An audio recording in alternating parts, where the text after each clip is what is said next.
नमस्कार दोस्तों, क्या गौतम बुद्ध ईश्वर का रूप थे या लोगों का भ्रम था? कमेंट बॉक्स में आप अपनी अपनी राय जरूर देना। वर्तमान स्वरूप को देखते हुए लोग पौराणिक कथाओं को नहीं मानते हैं, और यह मैं नहीं कह रहा, यह वर्तमान स्वरूप को और भविष्य रूप के मनुष्य कहते हैं। मनुष्य कहते हैं ईश्वर कुछ नहीं होता, अपने कर्म करो। इस दुनिया और ईश्वर का नाम भी मत लो। ईश्वर होता तो भूखे को खाना मिलता और रोज ईश्वर को पुकारता है। हर पल वह ईश्वर को नाम लेता है, अर्थात जो भूखा प्यासा होता है वह ईश्वर को हर पल जपता है। हे ईश्वर, मैंने ऐसा क्या किया कि आपने मुझे भूखा और भिखारी के रूप दिया? अर्थात मैंने ऐसा क्या किया कि आपने मुझे भूखा और भिखारी का रूप दिया? यह एक मनुष्य की दास्तां कहती है।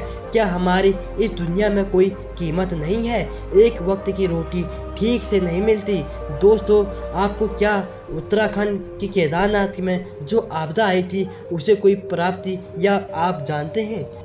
अर्थात मेरा अर्थ है, आप जानते हैं केदारनाथ उत्तराखंड में एक तबाही आई थी और उसे वैज्ञानिकों ने एक प्राकृतिक आपदा न मानते हुए एक कुछ तटीय भागों में ज़्यादा बारिश होने के कारण वह तबाही आई थी। वैज्ञानिकों का ऐसा मानना था, परंतु जो भक्तगण थे उन पे थोड़ा एक आस्था पे चोट पहुंची थी उस टाइम। और आपको यह भी ज्ञात होगा, केदारनाथ मंदिर एक पत्थर आने के बाद बचा था। यहाँ पे जो केदारनाथ पे पत्थर आया था वह एक ईश्वर का रूप ही था, परंतु यह विज्ञान के दृष्टि में बिल्कुल गलत था। क्या आप अपनी अपनी राय इसमें जरूर दोगे? यहाँ पे मेरा एक आपसे क्वेश्चन है, क्या इस प्रकार ईश्वर का रूप हो सकता है या नहीं? क्या ईश्वर होते हैं या नहीं? गौतम बुद्ध क्या ईश्वर थे या नहीं? आइए आज किस्मत और कर्म के कुछ भागों को जानेंगे, किस प्रकार हम अपनी किस्मत और भाग्य और कर्म को बदल सकते हैं। आइए इस वीडियो को पूर्ण जरूर सुनें। किस्मत क्या है? नमस्कार दोस्तों, आज हम गौतम बुद्ध के कुछ अभिलेख जानेंगे। आखिर क्यों हम जैसा बनना चाहते हैं वो न बनकर कुछ और बन जाते हैं, इसका क्या कारण है? गौतम बुद्ध कहते हैं जीवन में हर व्यक्ति सफल बनना चाहता है, लेकिन सफल बनने के लिए आपको अच्छे विचार को अपनाने की जरूरत है। गौतम बुद्ध के उपदेश से आपको जीवन सकारात्मक अथवा बदलाव जरूर लाएगी और इससे आपका जीवन बदल जाता है। यही कारण है कि बुद्ध के विचारों को सुखी जीवन का सूत्र कहा जाता है। सफल बनने के लिए हर व्यक्ति का अपना एक लक्ष्य पहले से निर्धारित होता है और वह उसी के अनुरूप काम करता है, लेकिन कई बार ऐसा होता है कि आप जो बनना चाहते हैं वैसा नहीं बन पाते हैं।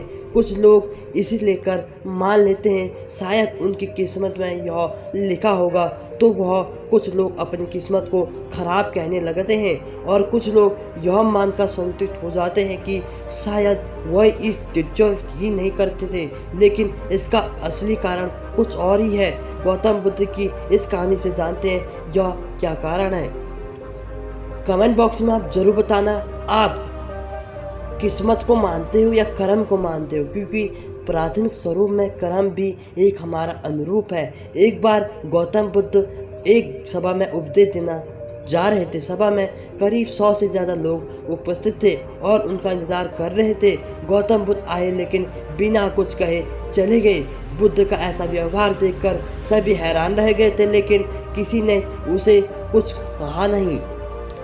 अगले दिन जब फिर वह सभा में आए लेकिन आज भी सभा में उपस्थित लोगों की संख्या घटकर 80 हो गई। आज भी बुद्ध ने ऐसा किया कि वे सभा में आए लेकिन बिना कुछ बोले चले गए। आज भी लोग हैरान हुए, लेकिन बुद्ध से किसी ने कुछ नहीं कहा। दिन प्रतिदिन ऐसा होता गया था, परंतु ठीक इसी तरह सभा में मौजूद लोगों को भी गुस्सा आ रहा था, लेकिन इसका जवाब जानने के लिए आपको धैर्य रखना होगा। अगले दिन फिर से सभा का आयोजन हुआ। आज सभी में केवल 15 लोग ही उपस्थित थे, लेकिन आज गौतम बुद्ध ने अपना स्थान ग्रहण किया और उपदेश देने के लिए बैठ गए। बुद्ध ने जिन 15 लोगों को उपदेश दिए वे अपने भिक्षु थे, अर्थात जो उनके भिक्षु थे वही सभा में उपदेश दे रहे थे और वही सुन रहे थे।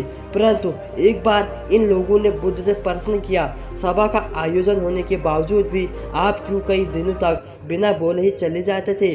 बुद्ध ने उत्तर दिया, मैं उन लोगों को को खोज में था कि जो इस लायक हो। सभा के पहले दिन 100 से सबसे ज़्यादा लोग थे, लेकिन उसमें से ज़्यादातर लोग को मेरे उपदेश में कुछ मतलब नहीं था। इसके बाद जो लोग अगले दिन आए उन्हें भी मेरे उपदेश से कोई मतलब नहीं था।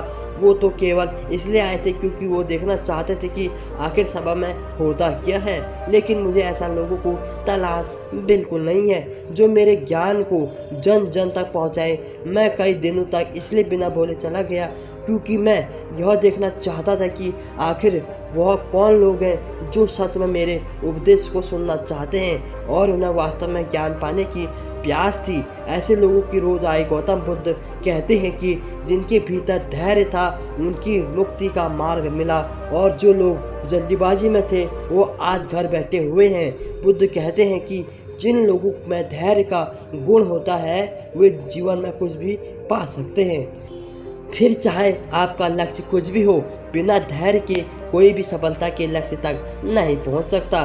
धैर्य को कैसे बताएं?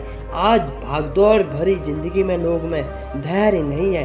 सभी में जल्दीबाजी और शीघ्र अतिशीघ्र किसी न किसी कार्य को करने की होड़ मची है। लेकिन गौतम बुद्ध बनाते हैं कि और कहते हैं भी भीतर धैर्य को कैसे बढ़ाएं।